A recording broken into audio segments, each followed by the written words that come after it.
Hi, everybody, and thank you for joining us today. My name is Ryan. I am the marketing coordinator for Majik Rent to Own. I am here with Joe Luzcak today. He is the sales director for Majik. Think about the human aspect of what people's situations are and what's going on. When we're trying to give people unique opportunities to improve their quality of life, that's what we're trying to do. Because just giving them the minimum and just being a transactional thing doesn't necessarily make their life any better. They end up happier, we're happier because they are, and we have that relationship then.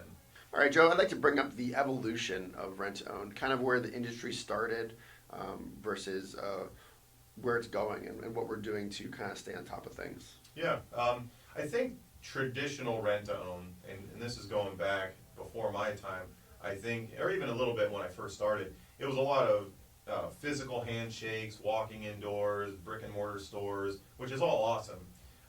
But I think one of the big changes is social media, the technology age, cell phones for sure. A lot of people do a lot of their transactions or they're looking for things and searches. They're doing on their cell phones, they're doing on their computers, the tablets, what have you. We had to rise and meet the challenge. Reason being is, as less and less people walk through your door, instead of having a physical handshake, it's really like a digital handshake now. People are inquiring online, looking at product. You know, when you're dealing with places like Amazon and Target, Best Buy, wherever it may be, convenience is what the most important thing is. So what we've done is jump onto our website, make sure that's easily accessible. They can chat with us through that. They can show interest in a product and send that to us right away.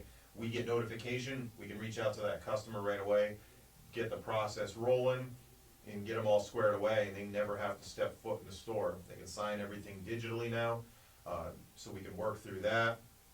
And I think that it's huge because we can send information to them very, very quickly, saves them on gas because that's a concern of people. I know sometimes, and I'm sure you've had this experience, you drive to the store, you pick out your item, you throw it in your cart, get it to the car, you drive it home and open it up, there's a problem, something's wrong, you gotta pack it back up and drive it back to the store. When you're working with us, you can do a lot of that work ahead of time, but we're right here and we come and set it up. So any of those issues, it's all on us. The customer's not losing anything but a little bit of their time, but we can take care of everything on the front side and make it easy and convenient. Yeah, that's great. I think that product where we can send that paperwork to the customer's phone and they can sign right then and there really changes the game compared to having to come into the store and sit down and go over paperwork. It really simplifies things, and especially for the customers that have been around for a while, they know the program, they know how it works. Mm-hmm. Just to be able to save them that time and energy and money, literally, is a fantastic thing. Oh yeah, and if you think about it, when we came out of I should say when we were in the thick of the pandemic, if you remember, there was a lot of people, and we were impacted, a little bit as well, but people were working from home, and in that time frame, I think it really changed the paradigm of how people view the world and how they like to interact with other people, and as far as the service providers that they have available to them. Instead of getting up and going to see that person, they got accustomed to interacting through text, regular chat, whatever that may be. So coming out of the pandemic, when things kind of opened up, I think that discipline was already built in at that point, and it just became the new standard. And that's what's easy. And to your point, using a DocuSign essentially, where you just have to click and initial what you need to do, makes it easy. Someone's working at home, taking care of their kids, or they're just at home because their job is now remote.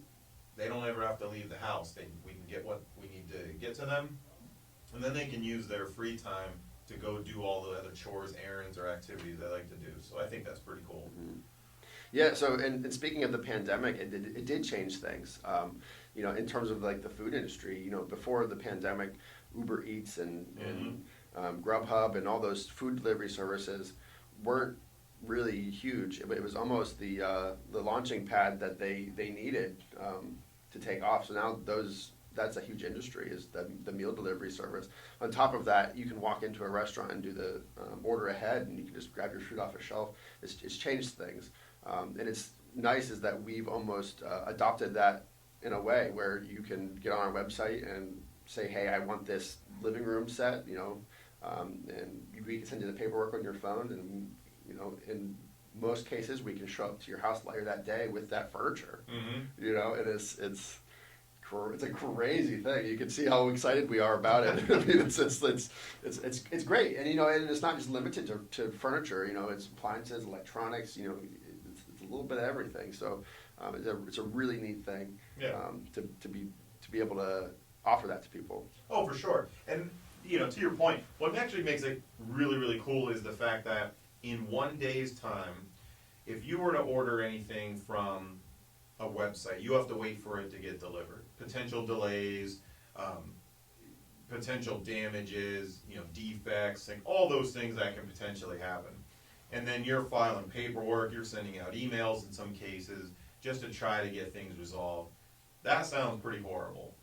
Or you give us a call, we already have the product here. In a lot of cases, it'll already be pre-built, tested, and ready to go before it ever walks out of the building. We bring it to your house, we set it up, make sure it is exactly the way it looked on the website as you saw it when you get your extras, your tables, your lamps, your sound bars, TVs, whatever the case may be. And when we leave, you're ready to go. It's really just a plug and play. We set it all up, you get it the same day, and it's sitting in your house ready to go. And throughout the entire time that you have it, we're going to take care of issues for you. I mean, I think that's one of the big advantages of a rent-to-own model versus a lot of other ones. Once you buy it and you walk away from it, it's yours, and then the onus is on you to resolve your own problems if you should have them, whether it's a defect, a warranty claim, whatever the case may be. Whereas with us, you get it, we deliver it, we set it up, make it look nice for you, show you how it works, troubleshoot it if you have problems, and then when you're done with it and you want to upgrade, get something else, you can always have the latest and greatest if you want. Or you find something you really love and then you get to keep it, and we take care of everything for you in that entire period. So I think that is a huge advantage. Plus it takes a lot of the pressure off the buying process, you know what I mean? To quickly to your point on the buying, I know that I feel mildly inconvenienced if Amazon doesn't deliver my items in 2 days. So that's the world we're living in. I know I'm not the only one. To your point, while you have that product through us, if there's any issues with it, we'll fix it, swap it out, replace it. If it's something that has to be sent out for repair, we'll give you another one, like a loaner in the meantime, so you'll never be without, which is really unfathomable. There's not a lot of businesses like that out there. Oh, for sure. And that's probably the most inconvenient thing of all, is when you do have a problem. It's about how quickly can you get the problem resolved. In a lot of cases, use our example from earlier, if you have a washing machine, you get it home, and now there's something wrong, the motor goes, there's some type of issue, you have to send that out for repair or wait for a repair person to come to your house and fix it. You're stuck. You're going to a laundromat, not to mention how much money you're going to spend to do that, but it's time that you don't have. You have things you have to do. You've got practices, you've got homework, you've got dinner, you've got all those things. A little bit of time for yourself to kind of decompress after a day. The last thing you want to do is let your laundry pile up because you have an issue. So I think it's important to understand that we're going to come in, make sure you keep rolling, we'll take care of the problem for you, we'll bring it back to you when we're done. I would say I think one of my favorite scenarios that has occurred countless times is a customer will call and say, hey, my refrigerator is not cooling, or the freezer's frozen over, or there's something wrong with my refrigerator, right? And not only is that inconvenient, that's a costly issue because you have all your food in there. It's not cheap to fill a refrigerator and a freezer up. No doubt. So something that our business offers is we'll show up with a loaner or replacement refrigerator, get your food swapped over for you, get that other refrigerator back, get it fixed, or if it's a replacement, you get to keep that new one. But again, like, what other business does that? No, it's doesn't happen. No. You take the loss, and it's interesting because you bring up a good point. It's the secondary things that happen that are a lot of times not addressed. Even if you pick your local retailer, whoever it may be, if you have a problem with something, you take it back to them. You might meet someone at a customer service desk. They're going to give you a hard time. Do you have your receipt? When did you get it? I'm going to start going to my system and figure it out. But whatever happened as a result of that, the food that goes bad. And with the price of groceries today, that's really expensive. That's a big hurdle for a lot of people. So when you're going to the store and buying things, you're being pretty selective. It's not like you're just cleaning off shelves and throwing it in. You're being very particular about what you're buying and sticking within your budget. When you lose that, that's money out the window. That's crazy. So yeah, we want to get there quick, swap things over, and make sure they're taken care of so that those secondary things are important, not just our product. Yep, certainly. Yeah, customer service at its finest. I'd like to believe so.